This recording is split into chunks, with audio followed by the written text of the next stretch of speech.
Hello and welcome to this week's edition of the World Map Podcast. This is episode 4 coming to you live Sunday, May 31st, 2015. And I am, as usual, one of your co-hosts, Josh. And also joining me, as always, is one of your other co-hosts, also Josh, or as sometimes on the show we say, Clark. That's me. Yes, we just had to start a podcast with two people with the same first name. Isn't that smart of us? Yeah, we could have called it the two Joshes and just confused everybody. Could have called it Josh Squared. Well, if I had known that everyone else that I invited to be part of the podcast would eventually drop out, I may have done that. Well, we'll have more guests someday. Indeed. I don't know. Nick will be back next week, so, the shenanigans will ensue. Oh, those shenanigans. Well, let's go ahead and just jump right into what you've been playing this week. And I guess I'll go first. So obviously I've been doing my usual Heroes of the Storm and Marvel Heroes and Far Cry 4 and Helldivers, which is still the best game of 2015, and I'll fight anybody who says differently. But this week I've also been playing two new games, one's actually a new game, and then they're both new to me, obviously. But I'll start out with Magicka 2, which is a new game. Actually came out this week. I'm playing it on PS4, and the reason I started playing it is because the developer actually is a developer who's worked on a lot of things that I liked previously, and it actually reminded me of Helldivers. So I thought, hey, it's basically squads of 4 mages going out there and fighting enemies, and it has kind of this cool medieval / cartoony atmosphere to it. And I was like, hey, what's not to love here? I'm casting spells and kind of like dungeon crawling around fighting things. It reminded me a lot of like Gauntlet and games like that, which I know, Clark, you've played a lot of Gauntlet. We used to play it in the arcade all the time, and game. Leave obscene high score names on there. Maybe that was just me. But Magicka 2, so... I've never heard of Magicka 1. Well, it's definitely a lesser-known game. I actually played Magicka 1 on Steam back in the day. It actually was like one of those sort of underground hits. I think a lot of people who did play it very much enjoyed it. I think it reviewed quite well.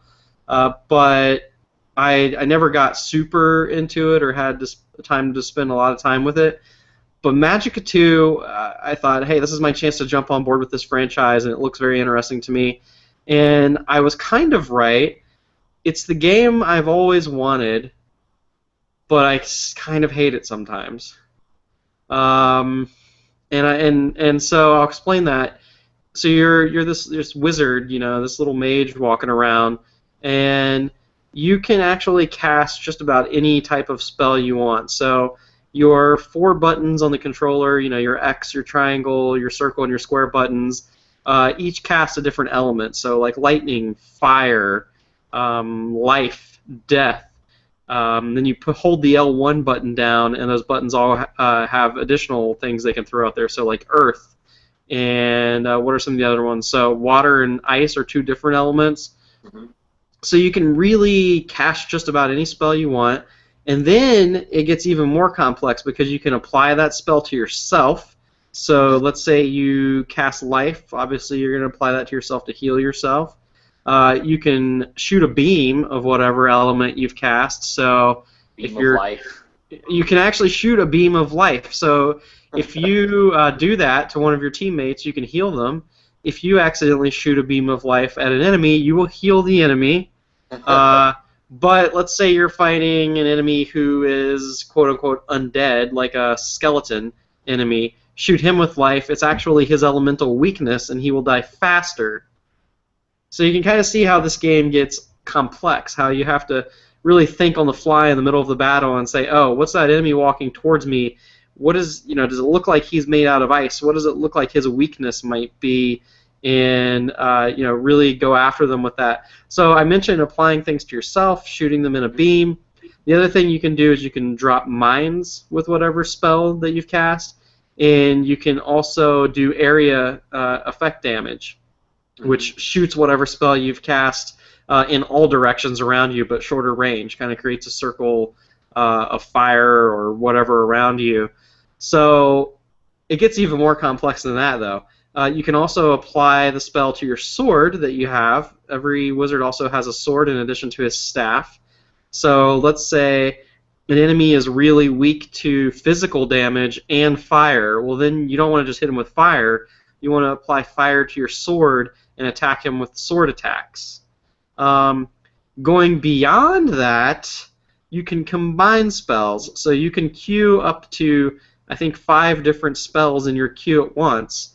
And then as you're casting, they'll cast in that order.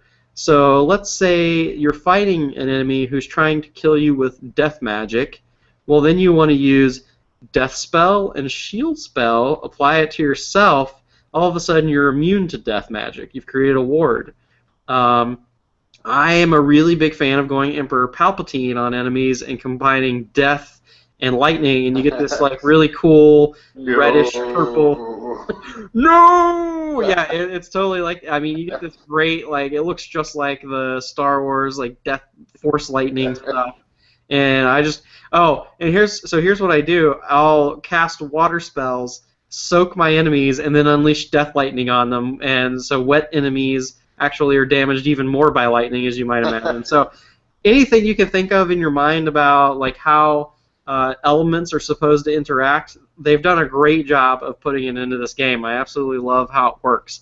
The problem is the game is unforgiving. It is absolutely ridiculously difficult.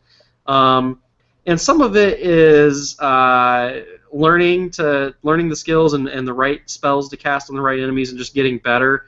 But some of it's stupid stuff, like when you respawn, it'll respawn you in the middle of the group of the enemies that you just died from, and they might all be enemies who cast frozen spells. So you're just frozen in place when you respawn and you die immediately again anyway.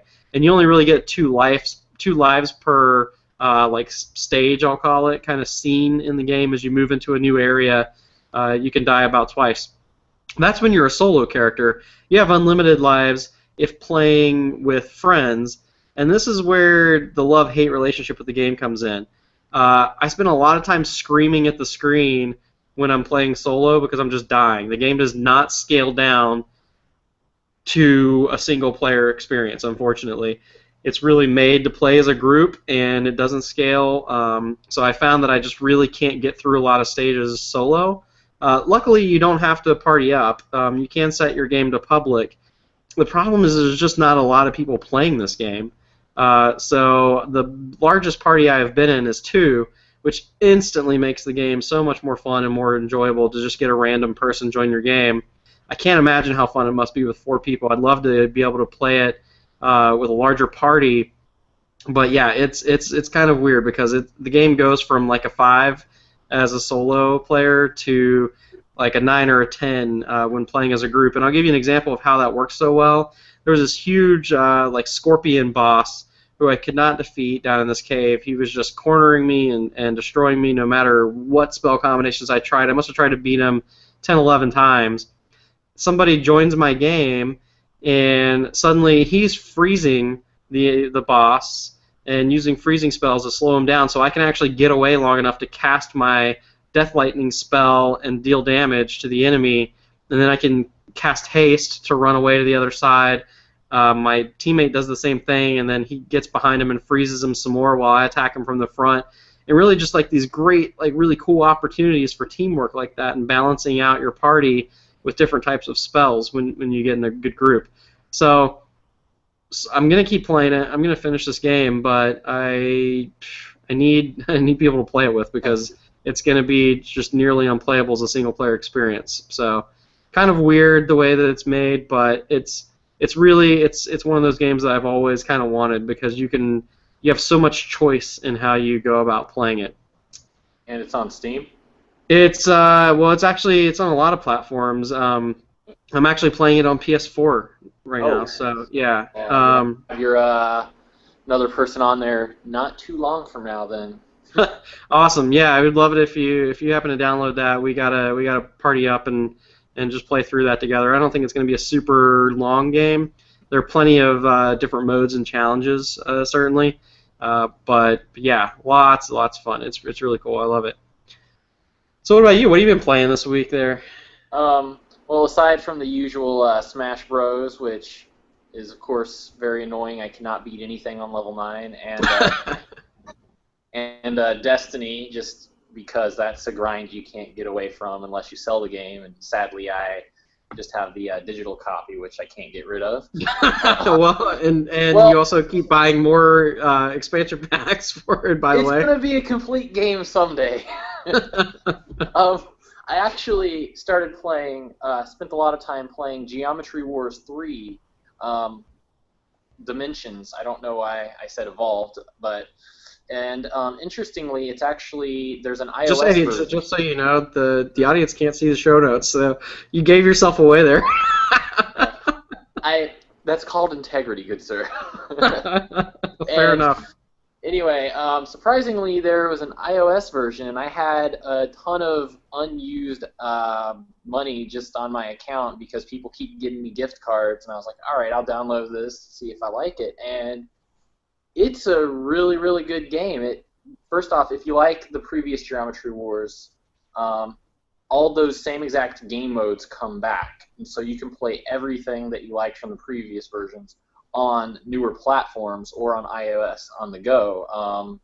And it also has a new kind of adventure mode where you go through different stages that progress. There are bosses. And the gimmick with this game versus the previous Geometry Wars, which was all flat, is that just about every stage is three-dimensional and you can go around just about anywhere. And if you've ever played a Nano Assault game, it looks a lot like that, but way better techno music, though I wouldn't say it's as good as in Geometry Wars 2. The issue I started having with the iOS version is it makes me realize how much I miss having a physical controller, and so I think I will be getting the game on the PlayStation 4 as well, just so I can use the dual sticks and get that high score. I really recommend it if you're a fan of old school shooters or retro gaming in general, or if you just happen to like trance music. So Um, when you say shooter, you mean in the sense of oh, like a Gallica, right? Like a almost like a shmup where you're flying a spaceship through yeah, spaces. I probably should have been a little bit more clear with that. Not even like that. It's more of like an asteroids, if you will, kind of game. It's basically just one little screen, or a three-dimensional ball or shape, So and you're very akin flying around. to Resogun or Super Stardust Delta then. Yeah, exactly. Okay. Those are very similar games, except instead of circling around left and right, it's just take the three-dimensional shape and make it kind of like a flat box, and that's kind of what it's more like. Yeah, it's very good. Actually, the main reason I got into Resogun was because I was a big fan of Geometry Wars. So if you like that, you'll definitely like this one as well. If I remember correctly, maybe it was the original Geometry Wars. Was that like one of the very first Xbox Live Arcade games? I'm thinking, or came free with either the Xbox or the 360. I can't remember, but I feel like a lot of people early Xbox generations played Geometry Wars, and I never got a chance to get into it. But man, I've heard so many good things about that franchise. Yeah. Now, don't quote me on this. Well, you can if you want to, but I thought Geometry Wars, the very first one, it was early on the Xbox, but I think it came as part of another game, and then Geometry Wars Evolved, which was the second one, was the one that was its own standalone release on Xbox Live, and that's the one that took off and everyone was playing. And Interesting. And yeah, now they've expanded to all platforms. It seems you're playing it on iPad. You said it's available on PS4, so yeah, that's it. iPad, PS4. I think it's on Xbox One, but I'm not exactly sure because um, I already had a DVR. Fair enough. Fair enough. Yeah. So another game that I played this week, and oh man, this one. So Metal Gear Solid 5 Ground Zeroes. So if anyone's not familiar with what's going on in the Metal Gear Solid universe, Metal Gear Solid 5 official has yet to release. That one is called The Phantom Pain. Metal Gear Solid 5 Ground Zeroes is actually kind of a prequel.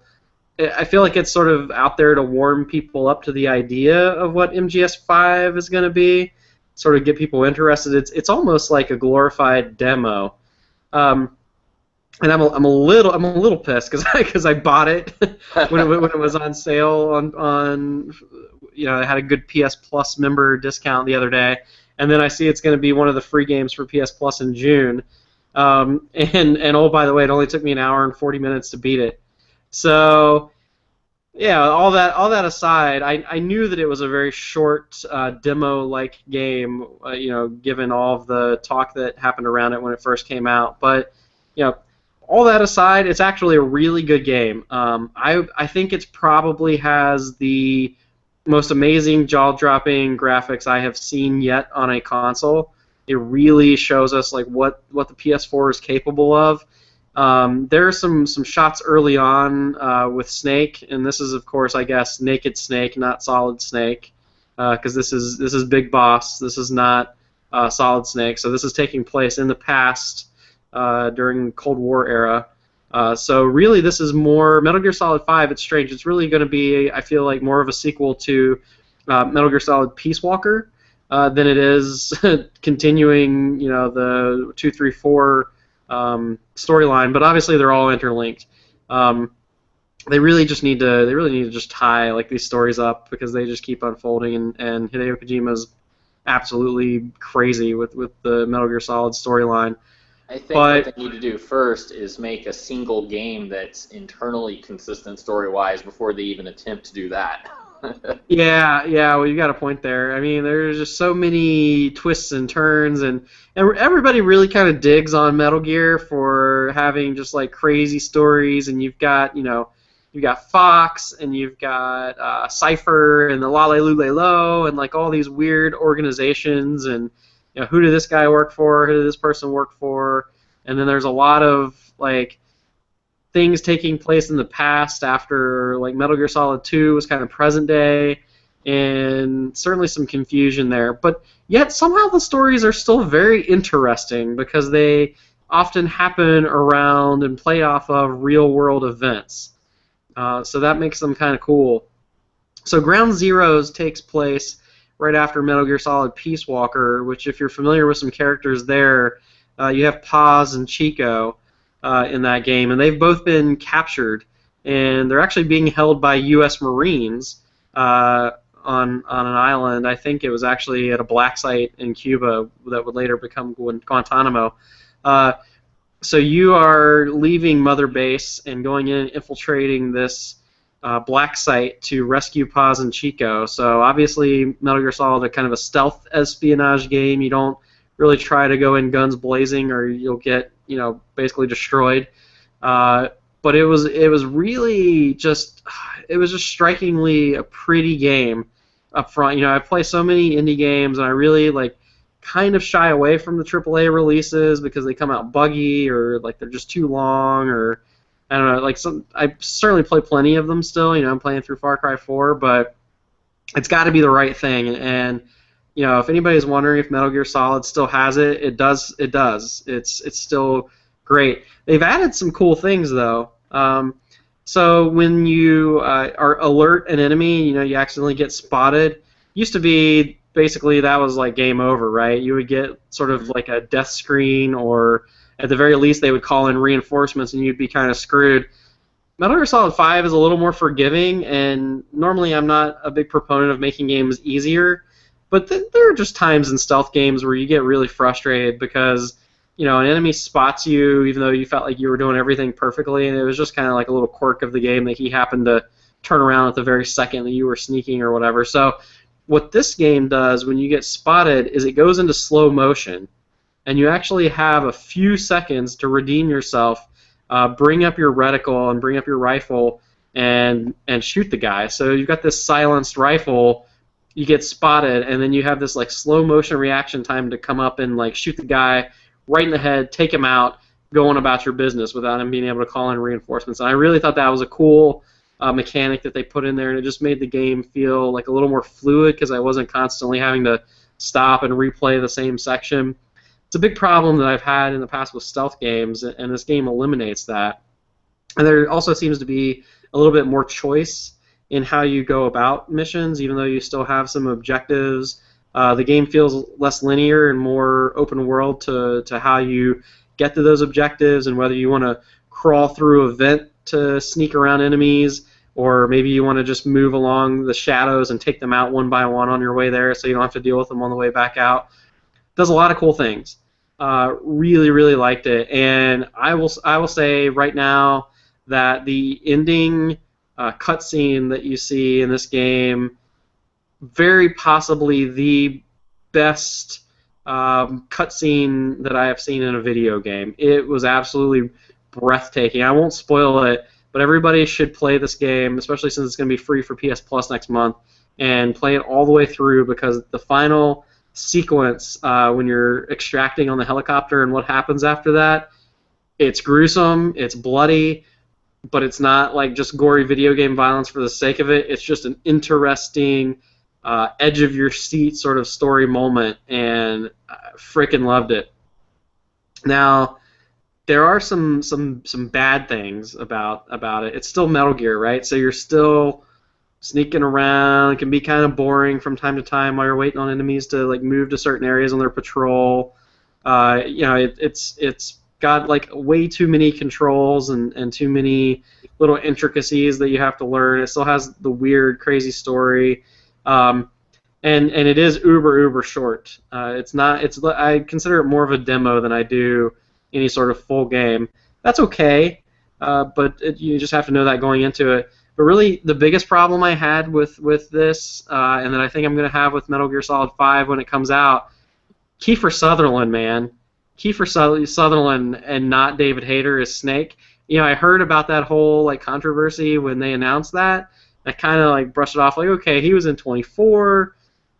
He's a real actor, quote unquote. Like, he'll be pretty good, dude. It's like going from Batman to Mickey Mouse.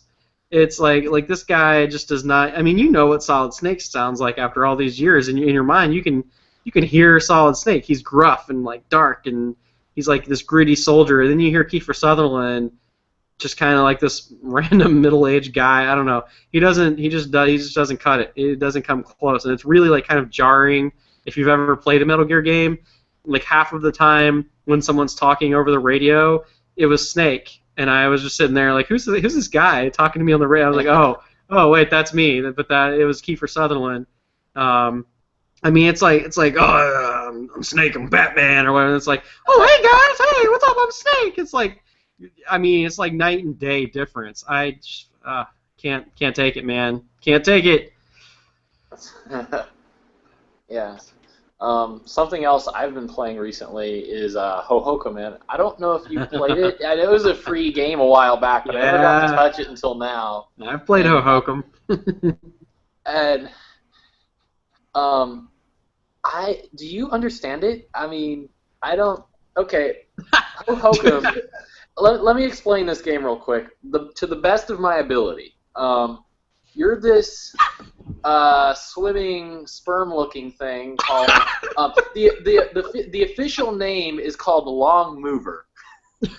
See, I played the game and I didn't even know that was what he was called. I had to read about that by figuring out what I would probably have described him as a very long snake, but I like sperm-looking thing. Well, I mean, especially in that first level where there are lots of them just swimming around, and I can't tell if they're swimming or flying also, but basically you're just kind of flying around. Very simple controls. If you make it wiggle around, it flies faster, and sometimes you can hit things and it'll open up portals to another world that looks completely different and has objectives, and I'm using that term loosely, that are completely different. Like, I know in one world I was flying around and waiters started hopping on my wiggly guy, Long Mover, and then I had no idea what they're doing until they ended up delivering drinks to dancing things as I went to buy a flower or something. And It's the weird thing is I have no idea what I'm doing, but I want to keep playing it because unlike that one game, I think it was called Proteus, Yeah, yeah, Proteus. where Hated, there is hated that. nothing to do. Yeah. This game, it feels like there are things to do, and I just don't know how to figure it out. And so I keep going, and then hours later, after just being, zombified and mesmerized by what I'm seeing and not understanding, it's like, oh my gosh, I've been playing this for so long, and I still can't figure out what I'm doing other than kind of relaxing and Well, I think flipping I through think part of the air. problem is neither of us do enough drugs for that game. I mean, well, I'm thinking maybe I can use the game in lieu of, so. Yeah, I mean, I think you described it perfectly in that contrast to Proteus, which was a game where you're kind of in this psychedelic, like alien planet, and you're kind of just walking endlessly through woods or beaches or whatever. And I never really found really anything to do in that world. And I love sort of open exploration games, but I need stuff to do. And Hohokum's a very different game. Obviously, it's not first person walking around. Like you said, Right. you've got this like little snake-looking spermy thing on the screen that you're flying around using the control sticks. And yeah, I mean, I felt when I was playing that game like there were objectives because I would do certain things that would open a portal and get me to a new stage, but eventually I Or found that I kept looping back to the same places over and over and over again. And I know there must have been some strange like pattern. I had to fly in around a flower or a pot or deliver people to something to open up the next portal and go to a new area. yeah, But I got to the point where I wasn't ever like finding it. The game doesn't do a good job of directing you to that. So I eventually got bored because I saw the same areas over and over again, and I finally felt like I had accomplished all the objectives I knew how to accomplish. yeah, it's that might just be us being 30 somethings, not used to this whole open world, no objectives, go find your own way kind of gameplay. But I'm a fan of this is where you are, this is the flagpole at the end, go there and don't die. Yes, yeah, no, you're exactly right. I mean, there are so many games. I mean, think about how ridiculously successful Minecraft has been, Hmm. but I don't think either of us are like crazy into Minecraft. But go find any 15-year-old kid nowadays who's not into Minecraft. I dare you. Like these open world experiences where you're just kind of like you said, relaxing and doing whatever. I don't know. I'm totally with you. Give me clear objectives. Let me challenge myself and challenge my gamer skills to get to Yeah. those objectives. And I don't know, maybe it's the whole like everybody gets a trophy thing nowadays, but it's like, well, this game's not really going to challenge you. There's no objectives. Let's just fly around and have fun, I mean, which I is really really do fun. enjoy it though. I found something great I found about this game. It's useful as more than just a game. For example, just turn it on, start it from that very first level. Don't even touch the controller and let it bounce around the little wiggly guy, and listen to the music, and then bam, you have like a nice a visualization and music, for like a party you're hosting. That's not a bad idea. I wonder if the game would eventually beat itself. I have no idea, but Yeah. It actually, I think it'd be kind of fun. Like, I don't know if you remember that whole Twitch plays Pokemon thing. If they did a similar thing, but with this game, and just having, hundreds of people trying to control those long movers, flying them around, and just see what happens, I think that'd be kind of interesting.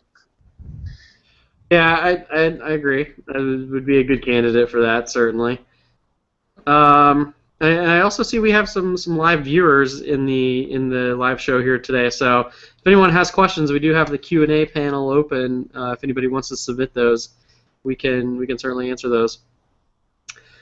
You've also played some Mario Kart 8, and I think you had mentioned offline to me that there was some local multiplayer going on for that. That's not a term you hear a lot nowadays. I know, right? Well, I mean, unless you're in the decades-old world of playing Nintendo games in the modern era. But no, recently my wife actually came back from California, and she's also a big gamer.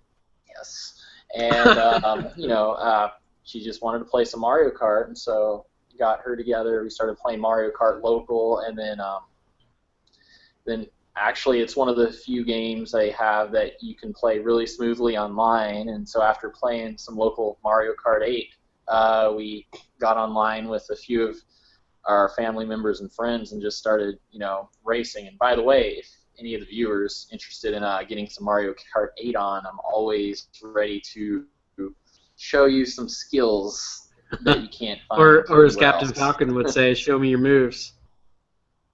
Yeah, show you moves. So I don't know. Thinking about local multiplayer, I find sometimes I want to have a game to play like local multiplayer, and a lot of the other platforms just don't. It's not even an option. Like Far Cry 4, I talked about the co-op on here and how many problems I had with the online, but I thought, oh wow, well couch co-op would actually be great for Far Cry 4. Yeah. But good luck finding a split screen shooter nowadays or something that you can play. It really is limited to pretty much fighting and racing games.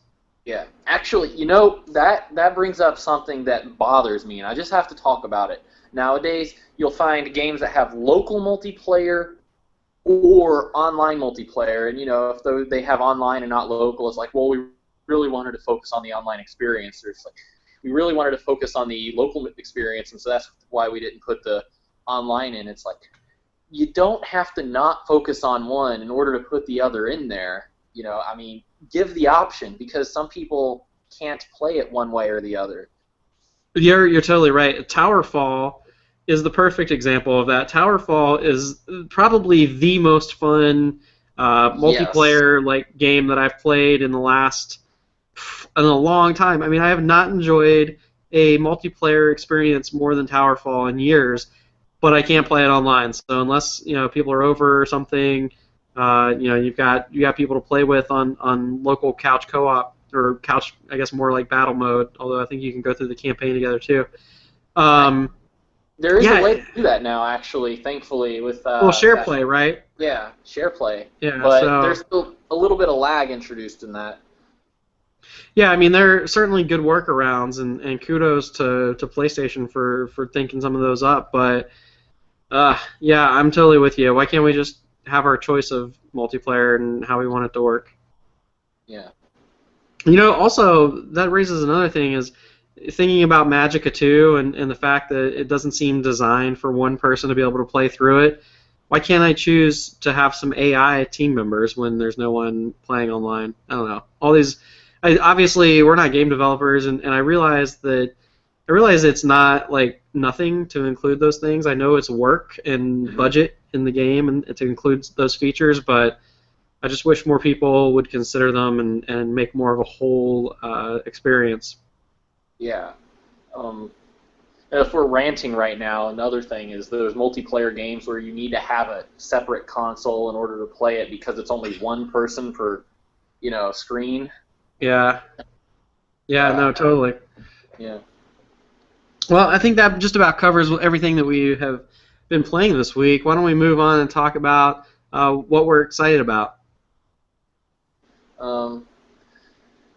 I don't know what I'm excited about. I can tell you what I wasn't excited about, competing in the Nintendo World Championship 2015 like I was excited about before. I actually decided, I might try this out, even though I was disappointed, like I mentioned last week. But it turns out the problem with living in New York is there are a lot of people here, and I grew up not experiencing long lines, and so I'm not used to them, and so I kind of gave up just waiting in line. It's like I am not going to wait any longer to try this out, especially because it's just a little 3DS game rather than a big ordeal, Best Buy. But I mean, that was interesting though, seeing one in person. Yeah. So you were at the Best Buy in line to compete in this regional championship on the 3DS. How big was the line? It's pretty good. There are a lot of Nintendo fans around, and it's I guess I could have waited in line longer, but I get hungry don't feel like waiting, feet start hurting, and take care of adult responsibilities like, oh, I got to go to IKEA and buy something. By that I really mean get their meatball combo. Yeah, Because it's meatballs. pretty good. I Indeed. feel like every single episode of this show just comes back to some kind of meat mixture. Exactly. That you don't really know what kind of meats, but that's okay. Maybe you can explain to us someday. It's that good Swiss horse meat. Exactly. Yeah, in the same vein as the Nintendo World Championships, something we originally reported on being excited about, and now we're not. And then I think PlayStation Experience I had mentioned, also sounded kind of cool. And this past week was actually the chance to sign up for tickets for that. hmm I actually was able to get online right when they went live with the sign-ups. I got to the screen where you enter your zip code to see the theaters closest to you, and then when I put my zip code in, it just spun for a really long time. They probably were not anticipating the response that they got, I guess, because their website was not ready. And it really sucks because basically because their servers couldn't handle the load, I did not get in time to get tickets. I finally did get it to load and ended up getting put on a wait list. I imagine that I probably won't be going to the PlayStation Experience at this point. To be honest, you can probably stream everything from the E3 PlayStation show, which I would much rather do than deal with crowds anyway. But I was really excited to go and see what kind of swag they gave away because I heard last year they gave out some pretty exclusive, kind of cool PlayStation swag at these events. It's weird too that much like we talked about the Nintendo World Championship not being in that many locations for the regionals, the PlayStation experience was also much more limited than I thought it would be. I expected there would be quite a few theaters in the DC metro area. In fact, there was like one in Rockville, Maryland, and one actually downtown in DC. None in Northern Virginia, which is just like weird and shocking to me. There were like 6 theaters within a mile of me. I don't know, but I didn't really want to like drive into DC or go up to Maryland to see it anyway, but I probably would have if I'd have gotten tickets. So these video game events are just kind of going down the toilet in terms of our level of excitement, but eh, Yeah. maybe there'll be some great E3 announcements at least, Yeah. On the plus side, if you watch it from home, you can eat hot dogs. So. or meatballs, Yes. or hot dogs and meatballs. So what you're saying is a meatball hoagie. Got it. A meatball hoagie, but you put a hot dog on each side to hold the meatballs in the middle. So it's like 2 hot dogs and like maybe like 3 meatballs in the middle, and then they're on inside of a bun, and then you just put whatever toppings on them. I think we should invent that. That could be the official show food. I can imagine about a year from now, the World Map podcast is going to be about eating different kinds of world meats. The World Meat Podcast. All right, well, I think it's about time to call in the news motorcycle. And it's been a really slow news week. I guess everyone's holding their news for E3 since we've got that coming up now. E3 is June 16th to 18th out at the Los Angeles Convention Center, so everybody must be playing things close to the vest. But there was a story that came out this week where basically Oculus Rift said $1,500 is going to be the top end price, and people are estimating though that it'll actually cost around $300 to $400. The $1,500 estimate was basically if you're starting from scratch with no PC, and basically that includes buying a PC that's going to be strong enough to run Oculus Rift. So in reality, when you subtract all the costs that they were talking about and the minimum requirements PC they were talking about, looking like Oculus Rift is going to cost between $300 and $400. What do you think about that price point for this up and coming VR headset? I think it's a good price for early adopters because they'll pay upwards of $600 for certain things. I think it's probably a bit too pricey for the average consumer or even many enthusiasts. And at that price point, I don't think it's going to be all too terribly successful. But then again, as a major console gamer, that's probably where I'm thinking. I know the PC gaming community is likely much larger, and they do spend a bit more on their hardware. So I could be wrong about that, but overall, I still think it's probably priced a little bit higher than what the average consumer would get if they're wanting it to have more of a mass market appeal. Yeah, On the other hand, sorry. Go ahead. I was going to say, on the other hand, if you're looking at it though, $1,500 for all, to get it all in, if you're starting from zero without a PC or any equipment at all, that's actually a really good price to get something that can run some pretty good games. And because a lot of gaming PCs, even if you're building it yourself and getting a really high-end model, it'll end up being more than $1,500 a lot of times, and at least the ones I liked to build back in the day. And if the target is, or if developers are targeting games that will, run on the Oculus Rift and that hardware that's set at the $1,500 price point, then actually I do think that's a pretty good price. So it's going to depends on what developers do with what they require in terms of minimum system specifications, and if they'll make it to where this $1,500 kit will be able to run whatever they're doing for the Oculus Rift. So we'll kind of have to wait and see on that. Yeah, to me, it's all going to come down to software. I'm going to probably hold off and wait and see, is there some big PC game that comes out alongside the Oculus Rift or that supports Oculus Rift that I'm going to need to download through Steam or whatever that's going to justify the cost of buying this VR headset. And really, for something that's going to be that expensive, probably I'm going to want to know, well, what's the future for this thing? Is this still sort of an experimental thing, this VR thing that we're seeing people start to get into? Or if I buy this thing, is it going to be an investment that I'm going to have these great experiences on for years to come? So, I think we talked before, we're both leaning a little more towards Project Morpheus, given that we're pretty big gamers on the PS4 platform. So I'm definitely not going to buy both. I feel like that'd probably be overkill.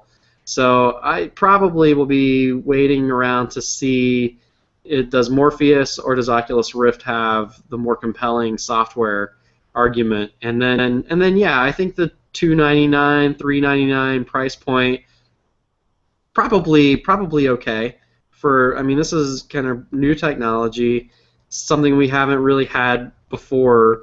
If it works, is it worth the price of basically a second console? What they're going to be up against, launching around the time frame all these things are supposed to launch, is Halo 5 is coming out, and do I spend my $399 on a VR headset for a platform I already have, or do I spend that money to buy an Xbox One and get back into Halo? So they're able to play the games on that platform, right? And then you've got access to all that software, and maybe in the future, like what's coming out on HoloLens and things like that. So it's really going to come down to, okay, spending $300 to $400, what is going to give me access to the best software in the future? So. Right. All right, so I think that just about does it for news this week. Let's move on to talk about non-gaming for a little bit in the segment we call We Have Hobbies. And so I actually have about 30 minutes left on the Audible audiobook for American Sniper. I have not read the physical book, and I have not seen the film American Sniper starring Bradley Cooper yet. I definitely want to now. I was holding off until I finished listening to the audiobook that I had downloaded way back when the film was coming out, actually. So anyone who knows me well knows that I am this weird moderate breed of extremely liberal on some things and extremely conservative on other things.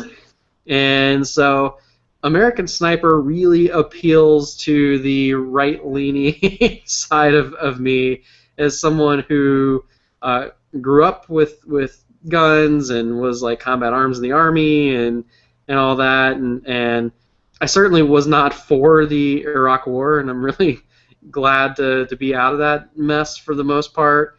But I certainly can. A lot of things that Chris Kyle wrote in his autobiography, An American Sniper, resonate with me, right? In terms of things like how the rules of engagement set by a bunch of politicians in Washington really hampered the ability of our forces in wartime to do their jobs. And he's just really like this redneck, like hardcore American Texas boy who was a Navy SEAL, the most lethal sniper in American history, and you just can't listen to his words that he wrote without being a little bit impressed and just like thinking of this guy as like such a hero, and really like just made so many sacrifices and did so many great things. But it's just the humor in the book, the way that the military life is so accurately portrayed in the book, and just like hearing him describe like some of the ridiculous things that they did, some of the missions they went on, and just some of the really harsh realities of being in war, whether you're for it or against it or how you feel about it. Just getting, not a tainted media view of the war, but getting like a first-hand account of someone who was there on multiple deployments and hearing like their life story and their experience with everything. It's just so raw and real and just really, really interesting. And I think regardless of how you feel about war or violence or anything like that, it's still just a really great read, really interesting. And the Audible version, the guy who narrates it, I have never heard Chris Kyle speak, but I can imagine that the voice is very similar. He's got that nice southern drawl, and like you just feel like you're there in the room hearing this guy tell his life story, and it's just been such a really great experience. I highly, highly recommend American Sniper on audiobook. All right. So I think next up then we were going to dole out a little bit of advice to the listeners. Yes, I think that's it. I don't know. Do you have any advice for me? Because I, as a regular person, think that I cannot do any kind of electrical work. Like, I have no idea what I'm doing. So I This totally set that up. I don't know. I totally I'm kind of with you.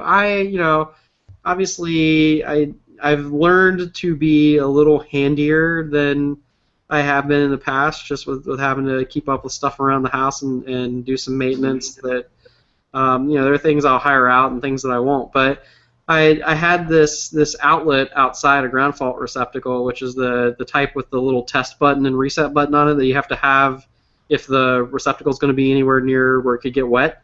So typically outside outlets like on the deck, where this one was, are the ground faults, or GCFIs, I think as they're called, or GFCIs.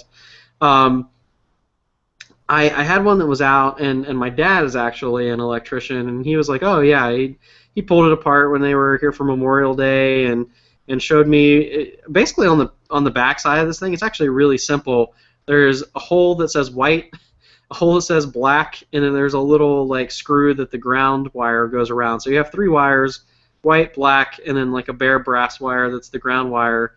And so all you have to do, turn off the breaker, take the faulty receptacle out, take your new one, and plug black and black, white and white, put the ground fault wire around the screw, tighten it down, and then you just stick the whole thing back in the wall, screw it back in, and turn the breaker back on. Voila, it works. So I would say if you find that you do not know how to do electrical work, obviously you should always consult a professional. You should always, not do things if you don't know what you're doing and burn your house down or get shocked. Always turn the power off, turn the breaker off before you do anything. You can actually buy a little tool at Lowe's that you point at wires and receptacles and things, and it'll tell you if they're hot or not. And by hot, I mean if there's electricity running through them. So that's a handy tool that I have, and to make sure that everything was really off when I thought it was off.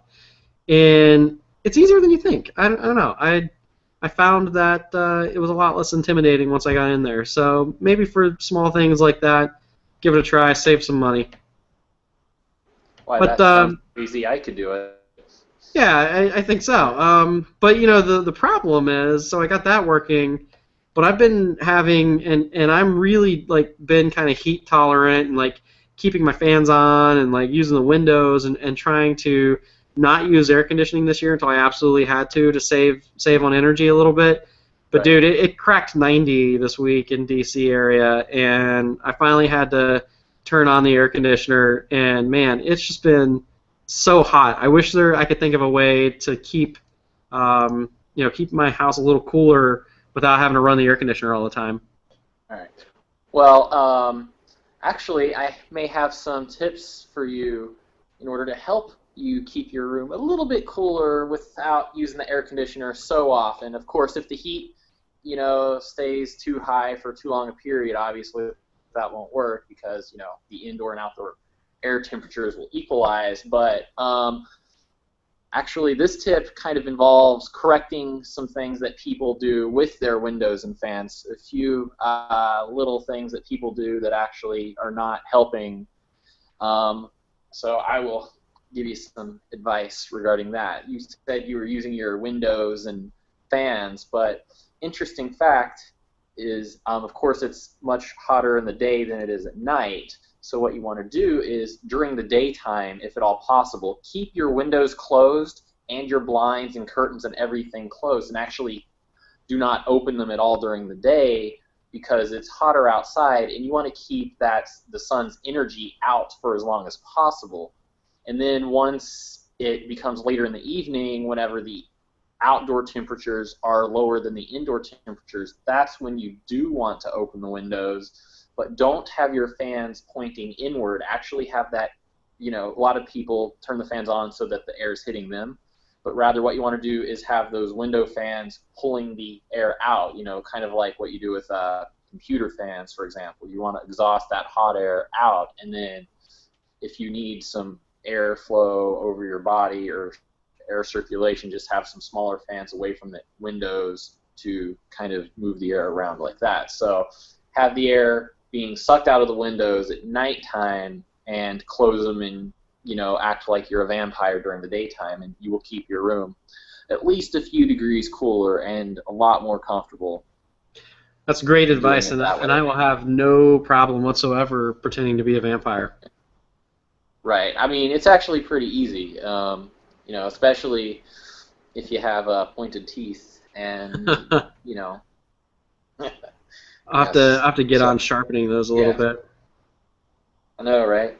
But yeah, it's actually surprising. I remember back when we were in college, our dorms didn't have air conditioning, and we would just have the air, the fans in the windows just pumping air in, like, oh, this has to be the best way of doing it. But no, it's surprisingly the worst thing you can do because you're just pumping hot air into the room.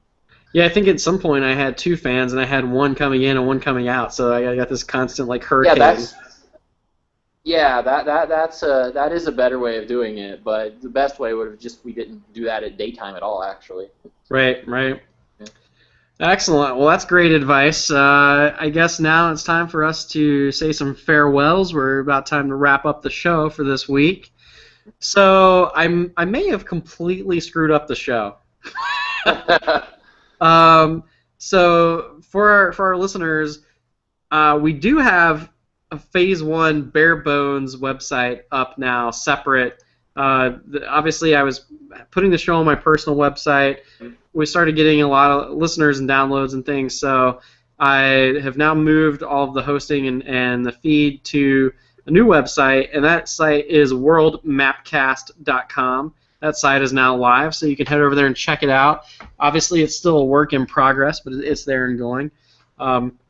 So you can listen to the show every week here on the Google Hangouts on-air live broadcast. We typically go live sometime around 3 p.m. Eastern. You can always follow me on Twitter at Joshua DeLung to get the link when I tweet that out each week before the show starts. And then the show gets archived on my YouTube channel. There's a link to that on worldmapcast.com as well. And if you don't want to watch the video archive or the live video, you want to get the fully edited, high-quality show with all of the cool music and bumpers, that's fine too, and that's great. That's available every week on iTunes, and you can subscribe on there, and please give us 5-star reviews and tell friends about the show. It really helps us out and gets the show going and gets more people involved. We've been seeing lots of folks doing that. We're also on some other platforms. We're on Stitcher, and so if you prefer to listen to Stitcher or you have an Android device and can't get into iTunes, Stitcher is a great option for that. You can listen to us there. And just search for the World Map Podcast. You'll find us. Tweet and post about the show. Use the hashtag #TheWorldMap. Again, subscribe on YouTube, iTunes, and Stitcher. Get more information on all that stuff at worldmapcast.com. I mentioned I may have screwed up the show. That's because I migrated everything, so the RSS feeds may not be repointed immediately. Working on getting a redirect in place with the old host. If that's not possible, we will have to resubmit our RSS feed and get it reapproved by iTunes and these other services. So bear with us, have a little patience. But you can always go listen to the show at worldmapcast.com and play it right there in the show's post. That's always going to be available. But we will have everything worked out with the feed as soon as possible. You can check out the show notes as well on worldmapcast.com. Again, iTunes, Stitcher. I'm on Twitter at Joshua DeLung. Clark is at jclunk01. You can catch both of us on PS4 if you want to party up and play some Magicka 2 or something, or Destiny. I'm Thunder_Hokie, and Clark is _Clunkster. We're both on Battle.net playing stuff like StarCraft, Heroes of the Storm, and other Blizzard games. I am James Sorius, and Clark is Clunkster. And then on Nintendo Network /Wii U, Clark is Clunkster. And on Steam, I'm Thunderhokie, one word, and Clark is Clunkster. So lots of platforms there to participate in the show community and party up with us and play some games. And did you have anything else, Clark, before we part ways with our lovely audience here? No, you pretty much said everything very beautifully, I might add. And thank you. I guess if any of the viewers have questions, of course, contact either of us, and we'll gladly, address anything that you think we should be talking about. That's a great point. You can submit some topics for us, and we'd love to talk about them on the show. I mentioned worldmapcast.com is live. You can also email us now at worldmapcast@gmail.com. If you missed that email address, it is live on the website under the contact button. And until next time, we are Poppin' Smoke.